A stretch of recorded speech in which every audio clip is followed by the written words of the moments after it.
you have to wait till they synchronize or should get started? Well, I'd like to thank the organizers for organizing this workshop. I think it's excellent talk so far. And is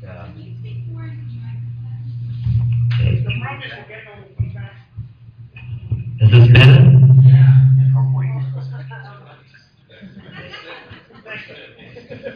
Really. All right, so thank you for inviting me to talk. And I'd like to talk a little bit about what I feel are the amazing opportunities that the cyber infrastructure can provide us, and give my personal perspective how we can use these things. I'll give some examples of what we've been doing with it, and then extrapolate about what possible ways of building applications and utilizing this infrastructure. So here's a brief overview of what I'm going to talk about here today. I view the cyber infrastructure as a really amazing opportunity to build truly global scientific applications or to scientific investigations, but it does present a lot of challenges, and I think that's a good thing for us, right?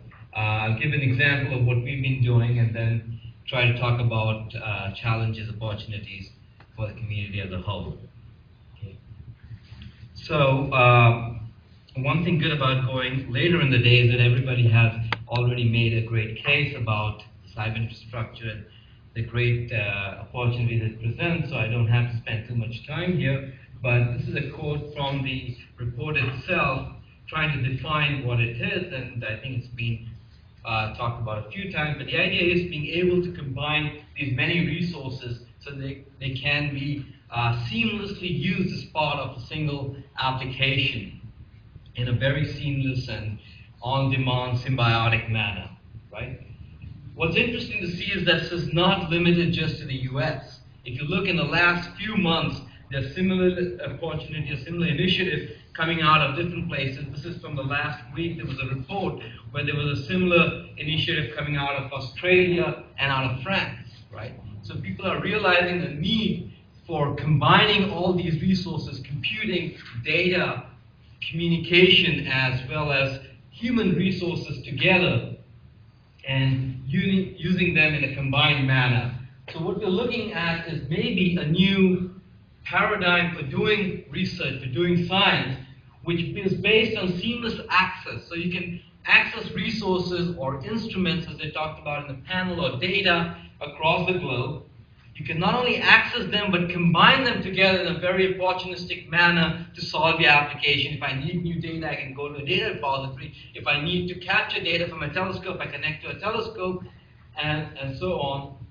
And then I can hook them together in these very ad hoc workflows. Someone used the term workflow this morning, but I can create this very ad hoc workflow to solve my problem based on what my application needs at that instance, right? Nothing pre-canned, nothing staged and done statically, but it evolves as my application evolves. And that's an opportunity that such an infrastructure can give us, right?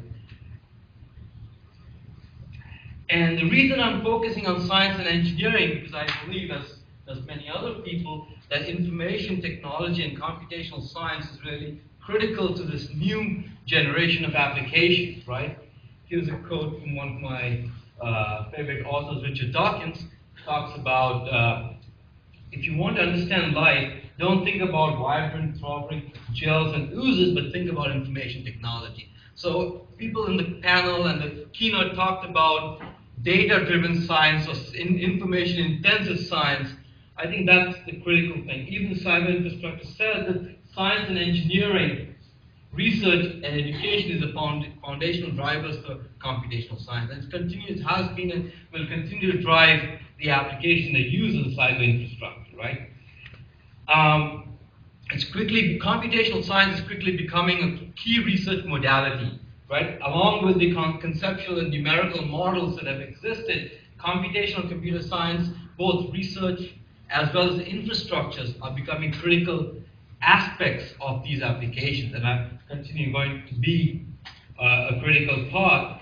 And if we combine these things together, what I've been calling, and many other people have called, knowledge-based, data-driven science is going to become a vehicle to provide very dramatic insights into these next generation applications, right? And the idea is to then symbiotically and opportunistically use these different pieces of the cyber infrastructure as you need it to be able to solve these large problems. So here's a cartoon about what I mean, and there was a similar picture in the keynotes as well, but the basic idea is if you look at scientific, the key players, you have the different users out here, which could, again, distributed. You have the resources, you have the computational models and application components, services out here, and the data. And if you want to do truly global investigation, they really have to talk to each other in a very, very continuous and seamless manner, right? You have the users that need to access the resources, configure the models, explore the data. You have the resources that need to talk to the models saying, what do you need? The models say, I need to run, I need resources, you need data on the fly, different models need to be coupled. So you really need to combine these things running all across the cyber infrastructure in a very seamless manner to be able to do these large applications that we're targeting, right? So if you look at solving such a problem requires research at all levels. You need the applications to be able to explore things at this large level. You need the infrastructure to support this. You need the middleware, you need data management, resource management, a whole bunch of applications going right across the entire components of this application stack, right? And if you look at this, there are a huge number of applications in possibly every domain that can fit into this this model, right? You have hazard prevention and mitigation response, you have earthquakes, hurricanes. Can we take real-time data feeds along with historical data, along with computational models, and with humans, run them continuously to be able to predict and maybe even manage hazards or events of this nature, right? They have critical infrastructure systems, right? You have condition monitoring and prediction of future capability, whether it's attacks, whether it's terrorism attacks of the nature. You have energy and environment, right? You have looking at the water, drinking water supplies, energy supplies, such as oil, reservoir, geosystems of different sorts. You have transportation of human goods, healthcare. There are projects looking at cancer, looking at other forms of bioinformatics, decision-making in workflows in the enterprise, communication systems looking at wireless patterns, being able to provision for communication infrastructures. So if you look at this whole gamut of data-driven or knowledge-based applications, they span almost every possible application area. You can find more examples of these. I'll cover a few of these in which I'm involved, as well as others in this talk, but you can find a whole suite of such applications in a recent report that came out of the NSF. Okay. However, even though we have this enormous opportunity for research and discovery, there are new challenges, really unprecedented challenges out there. The scale is enormous. We're talking about huge scales, not only single systems, but if you take the whole infrastructure as a whole, you have extremely large scales. The connections between them, as I said, are very opportunistic. So you don't have static infrastructure. They're very ad hoc, very amorphous, where the behaviors as well as the interactions can be very varied. Dynamic, which is probably inherent, both heterogeneity and dynamism is inherent of any such infrastructures. Entities can join, leave, resources can come online and go away, instruments can come and go away, and you have to deal with it, right? If you know distributed computing, you know that any infrastructure of this size has inherent unreliabilities and uncertainties about it. Things are bound to fail. You have to deal with them. Even in a single machine, as you start going to scales of 50,000 or 100,000 processors, soon you find that the mean time to failure is less than the average execution time of a single application. You have to deal with failures, you have to deal with reliability, unreliability, you have to deal with the fact that you don't have guarantees. And then you can never know the entire infrastructure right at the beginning and program for it. So when you build applications in current systems, you know your target infrastructure, you build your entire application. These things evolve. You will never know what the entire infrastructure is going to look like at runtime. So you have to deal with this lack of knowledge, right? And so addressing this requires innovations, again, at all levels. Applications have to be built to deal with this uncertainty, right? Algorithms have to deal with the fact that things are going to be, to fail, things that you will not have guarantees in communication. Infrastructure has to deal with the fact that you have to adapt to changes in application requirements and changes in the system, deal with failures, deal with discovery of new capabilities at runtime. And so addressing these challenges requires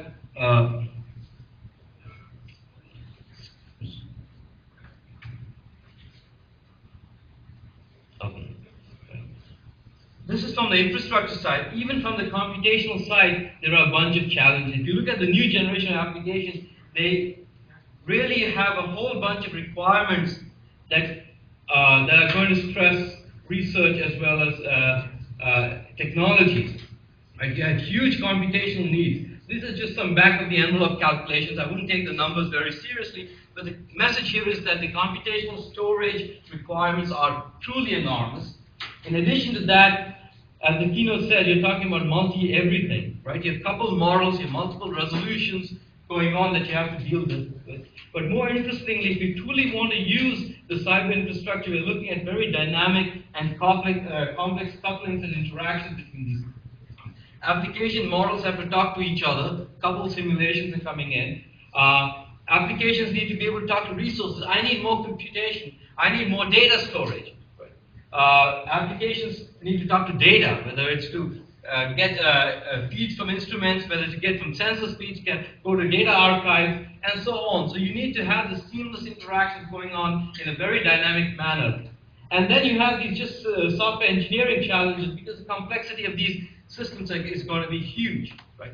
So there are enormous challenges in trying to build applications for these environments. So now I'm just going to talk about a few slides about what we have been doing to address some of these applications here at Rutgers as part of a few collaborations. And then I'll try to extrapolate on other applications that follow the similar model and talk about more general requirements. Okay. So, given the fact that these applications have these challenges, we have been, a bunch of people have been looking at ways to address that. So basically, traditional computer science has been really looking at a static set of requirements and doing a lot of research or building a lot of solutions that address them in isolation, right? So you have very high performance systems that assume that the world is perfect. MPI assumes the world processes never fail. I know all my processes, things are static, and life is good, right? Performance is the only goal. Then the other systems that say, look, secure. I have to make sure that look at enterprise system security is very important, or maybe reliability in one of these mission-critical software systems, reliability, and you design for that, right? But if you're looking at an infrastructure like the cyber infrastructure, your requirements are going to change. You might have a time when you need high performance, and then you need to have high reliability because you're doing some actuation at this time. And then you want maybe high security because you're trying to update some secure database or do something. So you need to be able to change requirements on the fly, right? And current programming paradigms do not address such dynamism, right? So if you look at these emerging applications that we're looking at, the requirements and objectives of the applications change, right? Both as well as the system is dynamic, so that system infrastructure is going to change. So your applications need to be able to react and change to what the system needs, what this environment is doing, what the execution context is, and be able to do this on the fly, right? So applications should be able to be aware of the changing requirements and execution context and be able to respond to them at runtime, right? And one solution people have been looking at is looking at the way the human body is able to deal with such challenges of scale and dynamism and uncertainty, right? It can self-configure, self-adapt on the fly without human intervention. Right? If one process fails, the entire system in MPI fails. However, the human body, if you cut your finger, your body doesn't stop working. Right? So we're looking at whether you can take solutions from biological systems and build computer systems for scientific computing which can adapt to the changing requirements of the application and the changing characteristics of the system on the fly and be able to manage these applications, deal with new information coming in from, deal with new application requirements as your science, as your physics evolves. Right? How can you do this on the fly? So one project that we have been looking at with a few of our collaborators is called Project Autonomic, which is looking at different layers of the software stack to enable such self-managing applications. It looks at programming systems which allows you to get away from the static model of MPI and build applications which can sense changing environments and be able to react to it. Where you can delegate or you can inject new knowledge into your applications at runtime and say, once you see your physics, you say, look, I hadn't thought about this, but I'd like to react to this in this way. Maybe go and get new data and then inject it and then compute based on this new data.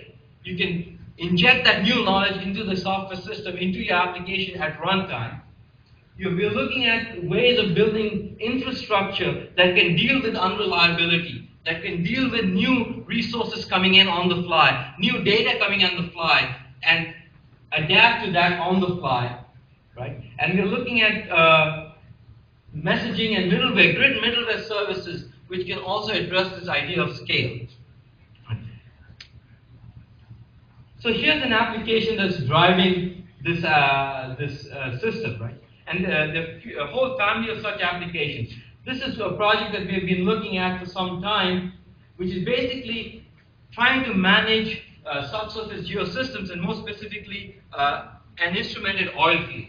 The idea is that if I had real sensors in my oil field, can I do a better job of producing oil, of harvesting the oil in the oil field, right? So we say, if I have this data coming in from the instrumented oil field, can I manage it in a safer, more productive manner?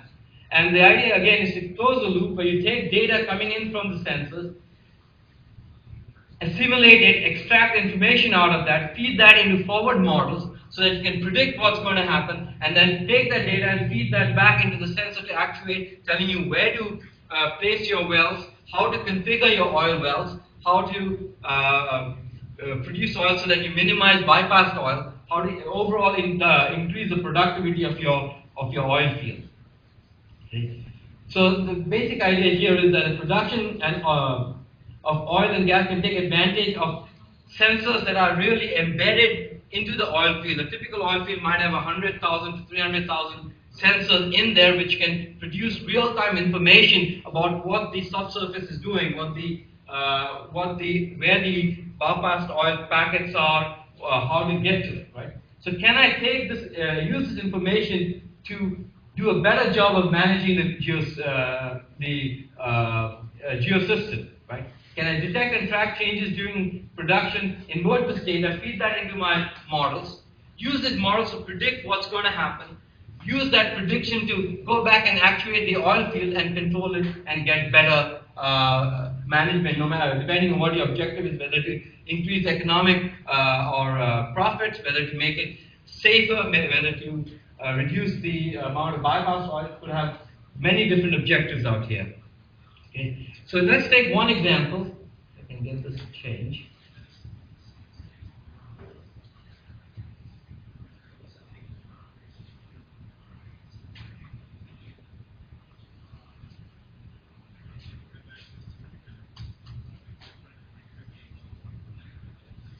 Okay.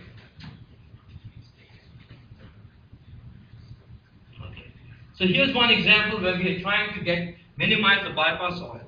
So what a bypass oil is really where oil gets into these pockets and then you can never extract it. And some estimates say that sometimes up to 60% of your oil, it gets into these pockets and you can never get to it. And that's really of no use, right? So the idea here is, can I minimize the amount of bypass oil by managing well placement and configuration at runtime based on this dynamic information that's coming up, right?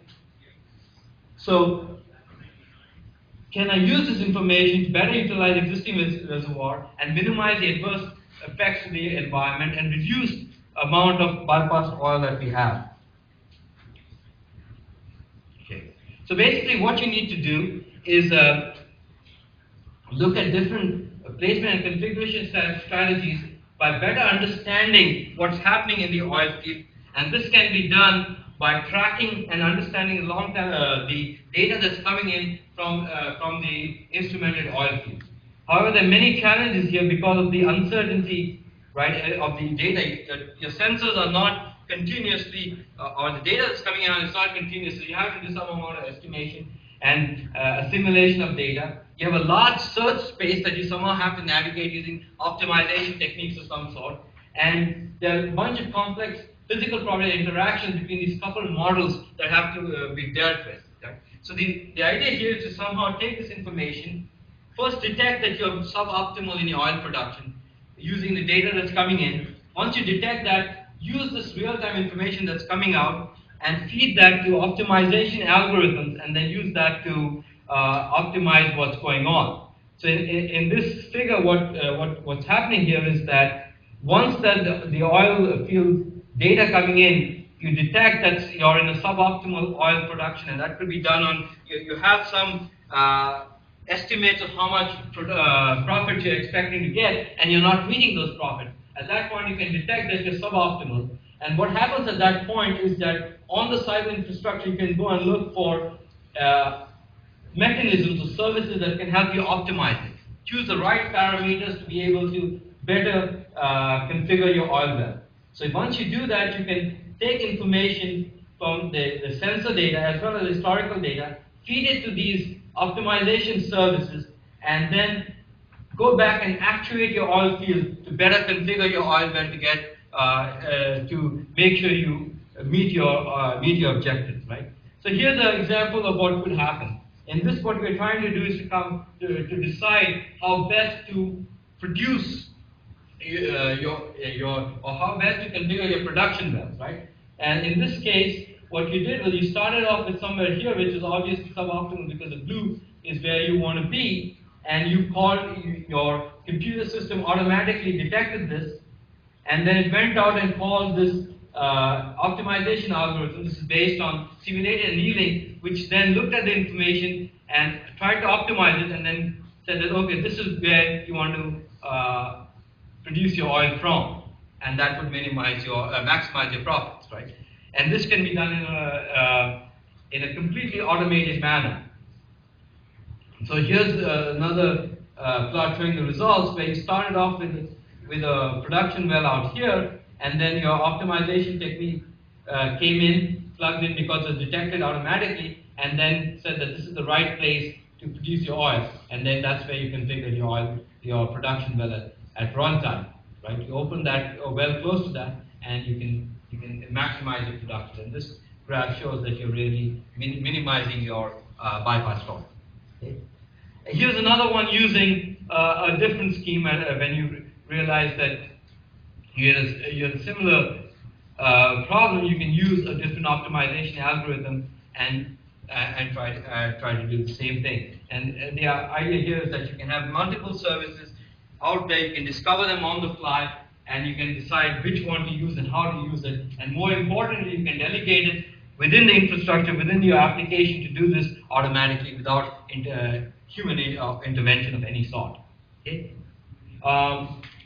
So this was one example of what it did, but the project is trying to look at the more general problem of subsurface geosystem management. Oil well placement is one of that. And this is class of many different applications that we are looking at. This is one which is part of an NSF program with our collaborators at UT, OSU, and ANL. Here's another one where we're trying to do contaminant management at the Ruby Gulch Waste Repository along with Idaho National Labs. The idea is the same thing. You have a bunch of sensors at the old coal mine. It's producing data. Can I take this data along with computational models, estimate what's going on, when the contaminant might get into the water supply, how do I control it, and then take those predictions to go and actuate back on the sensors, tell it what to change, or maybe where to get more data, so you can even control the measurement process using this. Okay? Here's another one that we're doing with Arizona, trying to monitor the fractures in the water zones to make sure contaminants don't get into the water supply again. Right? Idea is exactly the same. We use dynamic data coming out using different tomographic sensors that are put into at the site, using that to be able to estimate parameters, do the forward modeling, predict what's how to control things, and then actually going back and controlling these things so that you can control the contaminant flow. So, and again, these are enabled because we can allow these different pieces to talk together in a very seamless manner. Right? Here's another one we're doing with Arizona. How do I control forest fires?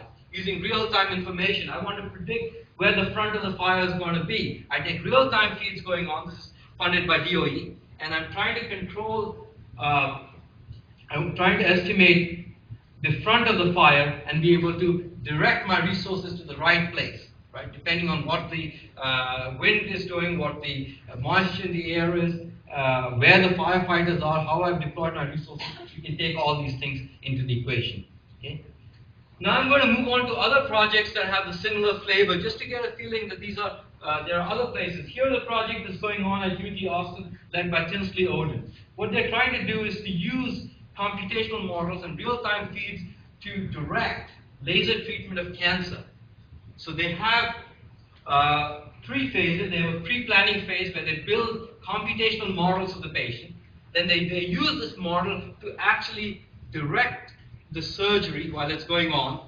And then they use it in later on in the patient care to be able to monitor the patient, make sure in the post-surgery period. Right? And the model here is exactly the same. You have real-time instruments, the MRIs and other data coming in from the patient. You have computational models, which are pretty complex, parallel or distributed finite element models.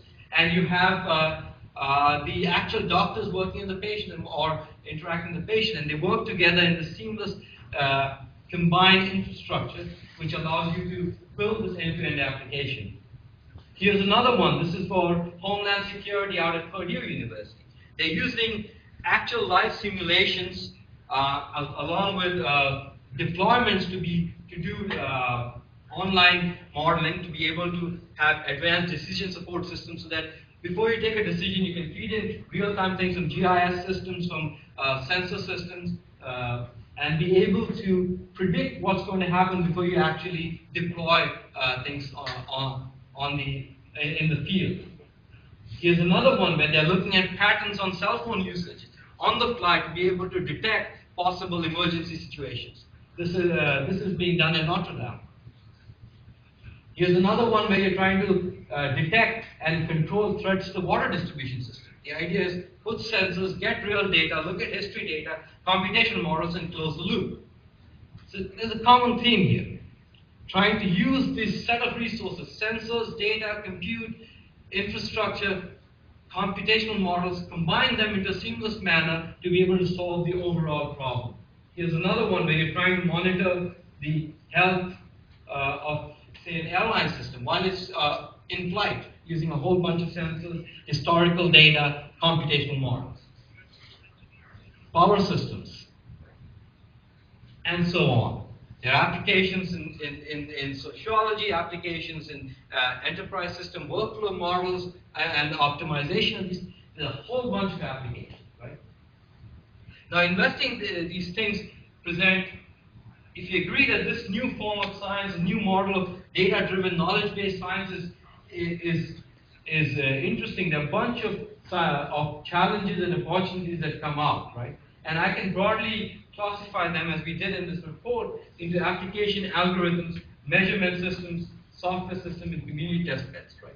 I'm going to go through these in rather quickly because I don't want to delay lunch too much, but I'll try to spend a few minutes, talk a little bit about each one of these, right?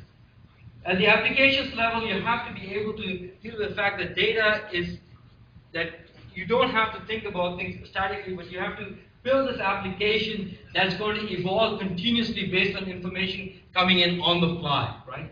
So you need to be able to dynamically validate your algorithms as you change things, as you define your applications on the fly. So in a sense, you're compiling, constructing applications continuously rather than building it in this traditional model where you build your application, run it, look at the results, go back, again, build a new application.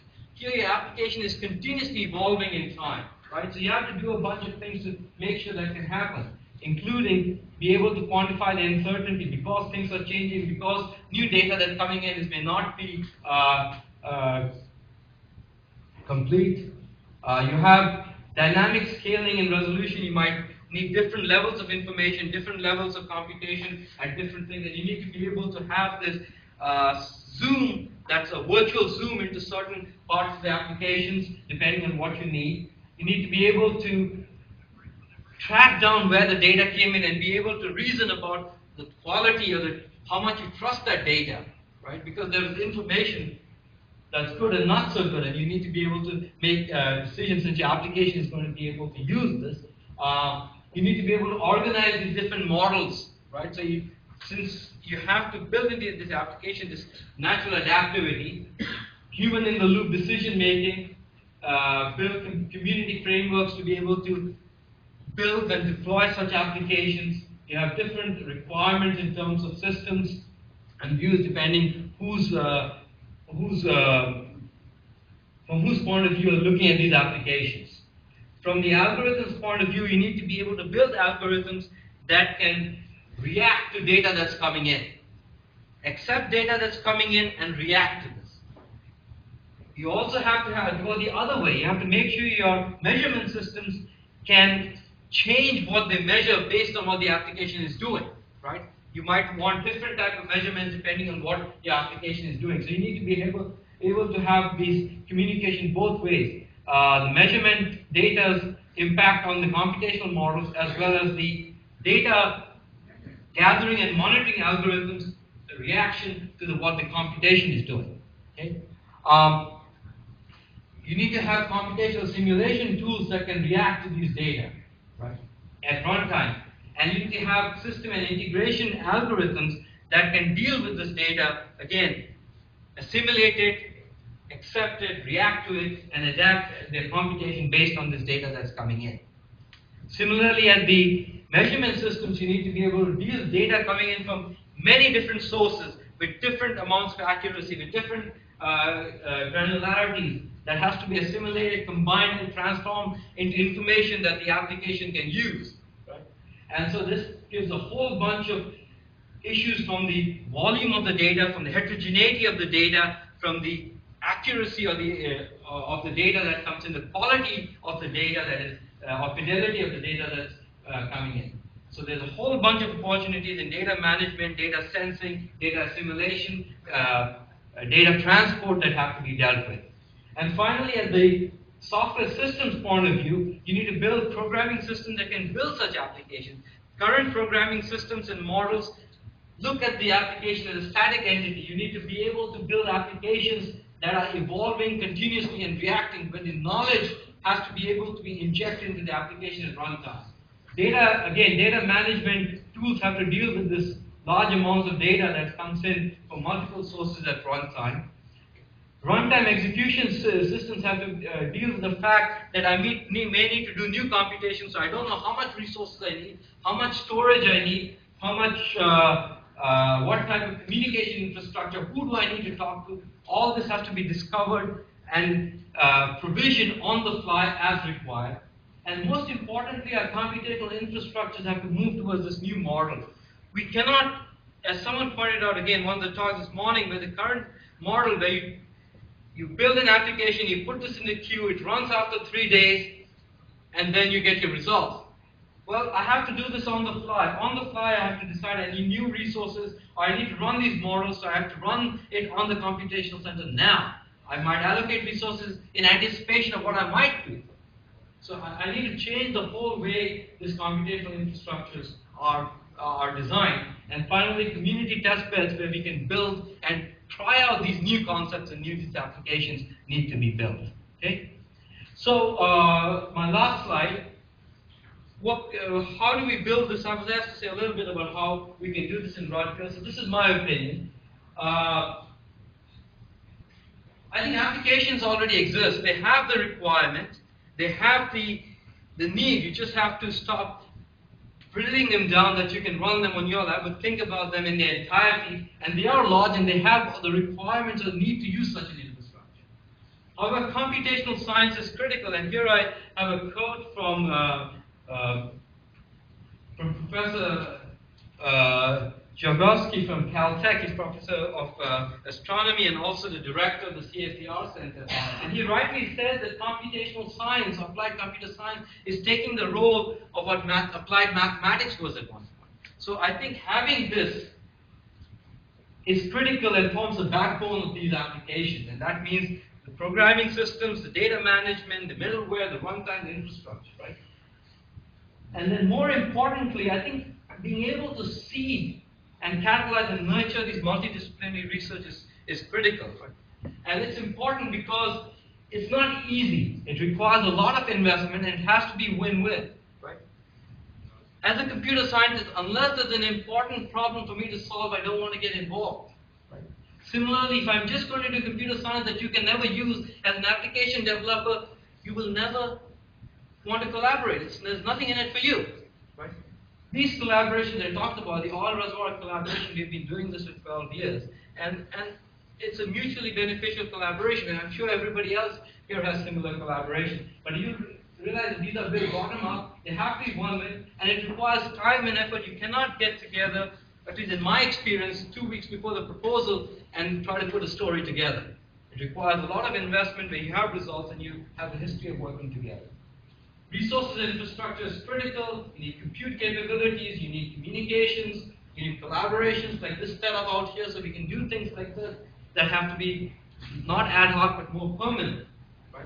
So I was looking at about 75 projects that were funded along similar lines by some of the programs, ITR and other programs at NSF. And one common theme existed in all of them. Each one of the projects, if you looked at the PIs, the critical mass of PIs came from an institution which had a computational science center, a home where people can come together and do computational science.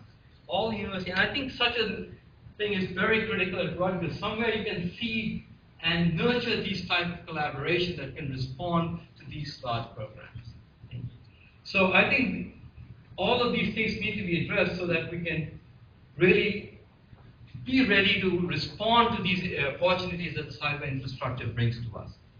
So with that, I'd like to conclude. I believe that the cyber infrastructure really gives us this new opportunity for truly global science that combines all the facets that go into scientific investigation.